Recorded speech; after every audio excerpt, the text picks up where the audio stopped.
Tudo bem, pessoal? Hoje nós vamos falar sobre a alma do texto. E a alma do texto é a pontuação. Quando nós trabalhamos bem o nosso processo de orações coordenadas, subordinadas, e nós temos um domínio da sintaxe, e o ouvido nos auxilia muito nesse processo de sabermos quando queremos enfatizar, como que eu posso pontuar, quando que eu quero uma pausa maior com um ponto e vírgula, quando eu quero apenas uma pausa menor, se eu quero uma oração de destaque, né, com um ponto final, declarativa. A pontuação, a prof costuma dizer que é a alma do texto. E cada escritor, né, cada redator acaba criando o seu próprio estilo em função dessa pontuação. A prof vai compactuar a tela de com vocês, né, para que a gente possa trazer algumas dicas aqui. Beleza? Então, eu sempre costumo, né, meus amores, dizer que quando nós trabalhamos com a pontuação, muitos alunos têm uma certa dificuldade. Vai vírgula, não vai vírgula, posso colocar aqui, não posso colocar. E esse é um processo que nós vamos estudando em separado com as orações e depois a gente vai fazendo a conexão.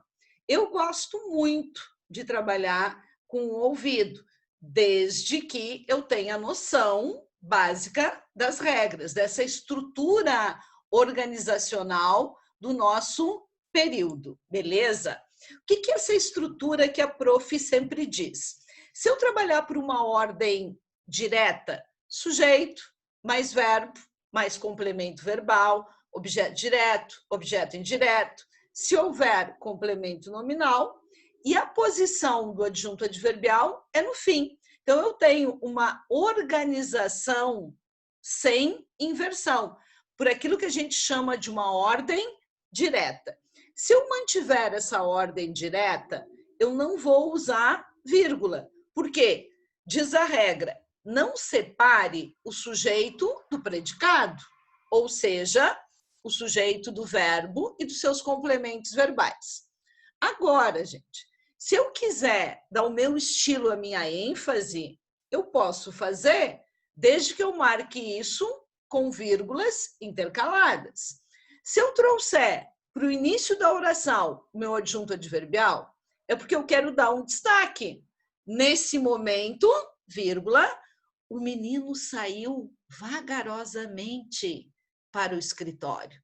Notem que eu coloquei um adjunto adverbial no início, nesse momento, vírgula, o menino saiu e eu usei o vagarosamente. Se eu quiser dar uma pausa antes e depois do vagarosamente para chamar atenção, eu também posso, porque é um advérbio que ali está deslocado. Então, se eu conheço as regras, o estilo passa a ser meu e eu dou a ênfase que eu quiser, beleza? Então, a gente brinca que a vírgula tem poder? Com certeza que a nossa vírgula tem poder. E ela pode ser uma pausa, né, gente? Ou não. Não, espere. Não espere. Muda o sentido? Claro que muda, e nós vimos isso. Então, a gente pode brincar muito no texto, né? Prof, você vem conosco? Não me espere. Então, notem que eu não vou. Agora, não. Opa, espere, eu tenho outro significado. A gente brinca que ela pode ser a solução ou não. Vamos perder. Nada foi resolvido. Vamos perder nada, ou seja, vamos ganhar. Foi resolvido. A ordem, a gente diria, da vírgula com o termo modifica o sentido? Sim. A vírgula muda uma opinião? Obviamente. Não queremos saber disso. Não. Queremos saber disso. Vamos discutir esse assunto. Então, vocês podem perceber que A pontuação está atrelada diretamente à semântica, ou seja, aquilo que a gente chama de coerência do texto. A pontuação é um elemento de coesão e que marca a coerência do texto. Então, por isso que a gente trabalha aqui a vírgula e o sentido, por exemplo. Observem que eu coloquei 4 exemplos. Maria estuda todos os capítulos para avaliação. Maria não é o sujeito, é o meu vocativo, com quem se fala. Por isso, eu justifico esta vírgula. Assim como em 4. Pega, ladrão. Então, notem que ladrão é o vocativo, com quem se fala, né? Então, Maria estuda todos os capítulos para avaliação. Em 2, Maria é o sujeito. É Maria quem está estudando. E em 3, a mesma relação. Então, nós conseguimos ver distintamente o porquê da vírgula. Se usa a vírgula para separar o vocativo ou para chamar a atenção sobre este. Aqui a gente vê coisas hilárias, né? Em função da vírgula, para a gente desopilar um pouco, né, galera? Tem coisa melhor que comer velho? Então, notem que a gíria aí, né, gente? Sem a vírgula, chama a atenção, mudou totalmente o sentido. Então, seria velho, vírgula, né? Tem coisa melhor que comer? Ponto final. Ou tem coisa melhor que comer, vírgula, né, velho? Né? É com quem se fala. Então, a gente percebe aí a brincadeira ou a ironia, né, de quando nós estamos digitando sem uma preocupação com esse sentido, porque quem está conversando sabe do que está falando. Observe o texto e pontue. Agora, vamos lá, galera. Ó. Essa é para os fortes, né? Olha aí, sem pontuação fica totalmente... Eu não sei o que se quer dizer aí, ó. Eu não vou ler enquanto vocês estão observando aí, né? E já fazendo mentalmente um sentido. Por quê? Porque sem a pontuação fica meio que ilógico. Nós estudamos os casos do e com a vírgula, por exemplo, né, gente? Quando eu tenho sujeitos diferentes, quando eu tenho um polissíndeto enumerativo, ou quando eu tenho um e com sentido de mas de conjunção adversativa. Olha a possibilidade que fica aí. Felipe toma banho e sua do verbo suar. Mãe, diz ele, quero banho frio. Então, notem que num diálogo, né, se eu não dou sentido a essas relações, fica totalmente solto. Então, é uma das formas que a gente tem de dar sentido a um texto que fica ali misturado, sem uma pontuação, sem marcar um diálogo e assim sucessivamente. Então, regra geral, né, gente?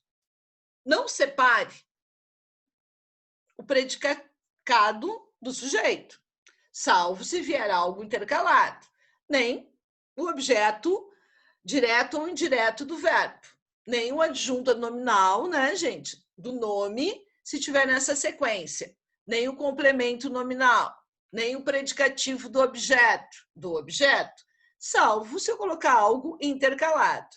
E notem que a oração principal da oração substantiva, eu não posso, né? Convém que você estude, colocar uma vírgula. Salvo, né, gente, se aparecer aí alguma ordem inversa. E com as orações subordinadas adverbiais, se elas vierem antes da principal, eu vou usar sempre a vírgula. Então, conversaram sobre futebol, religião e política. Notem que eles conversaram, né? Eu tenho um sujeito oculto sobre futebol, enumerei religião e política. O último e soma. Se eu coloco e, eu não coloco a vírgula, certo? Não se falavam nem se olhavam. Notem que eu tenho aí a conjunção aditiva nem negando. Não há necessidade da vírgula. Ainda não me decidi se viajarei para a Bahia ou Ceará. Alternativa, também não preciso da vírgula. Entretanto, ó, se essas conjunções aparecerem repetidas com a finalidade de dar ênfase, o uso da vírgula passa a ser obrigatório. Não fui nem ao velório, nem ao enterro, nem à missa de sétimo dia. Então, muito da pontuação que a prof falou é da ênfase que eu quero dar e da sonoridade do meu texto, desde que eu não fira as regras gerais. Aqui eu tenho possibilidades distintas, a gente brinca no caso da herança, né? Para quem vai para a área jurídica aí, ó, sem pontuação, eu posso deixar os meus bens para minha irmã, para o meu sobrinho, para o padeiro, para os pobres, depende da pontuação que eu der. Então, aqui fica a dica para que vocês façam diferentes pontuações. A prof vai dar um exemplo, apenas um. Vamos lá. Ó, deixo meus bens à minha irmã? Não. A meu sobrinho? Jamais. Será paga a conta do padeiro? Nada. Dou aos pobres. Então, eu fui lá e pontuei o texto e deixei tudo aos pobres. Poderia ter deixado a minha irmã, ou a meu sobrinho, ou ao padeiro, né, gente? E aí vocês podem dar diferentes possibilidades aos textos. Beleza? Aqui a gente pode brincar um pouquinho com humor. Ajuda um ladrão? Ufa! Por que você não está prendendo ele? Esqueceu a vírgula. Então, o que faltou? Ajuda, vírgula, né? Um ladrão. Nosso tema lá do início, a relação do vocativo. Eu tenho que marcar isso com a vírgula e dar essa ênfase, que é tipo socorro, um ladrão, né? Senão, quem está ali não vai entender, beleza? Beijinho, meus amores!